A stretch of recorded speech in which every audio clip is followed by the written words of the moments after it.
Adam with Willow Music and Truer MU. Welcome to Jazz Hacks. If you have ever studied jazz theory at all, you probably learned that for each chord you play, there's a different scale. So if you're playing a D minor 7, you've got this scale, then you play a G7, then you've got this scale, and then you play a C7, major 7, and you play this scale. And you can construct a solo out of combining the three scales.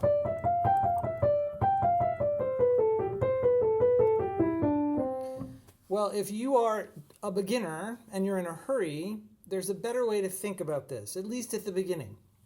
If you think about a 2-5-1, that is a 2 chord, followed by a 5 chord, followed by a 1 chord, that's known as a 2-5-1 progression, all you really have to do is play the scale of the final chord, the 1 chord. It works over all 3 chords.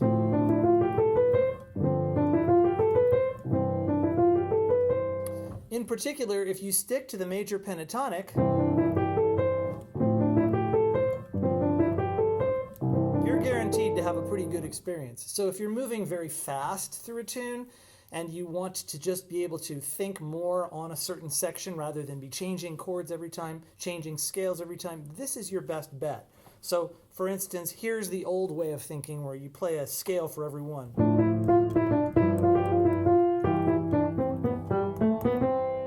And here's the new way of thinking where you're just thinking about the target, where it is you're going.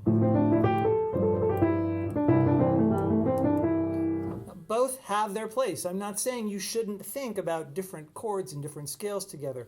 But again, this is a hack. So if you're in a hurry and you want to be able to move a little quicker and sound very good doing it, think about your target chord, your 1 chord, and the pentatonic and the major scale that sits on it, and play that all the way through the 2, 5, and the 1. Is this confusing to you? Do you wish you knew more about jazz? We have a site called Truer MU where you can start at the very beginning. Take free piano lessons, get yourself acquainted with this music. Thanks very much, and I'll see you at the next Jazz Hack.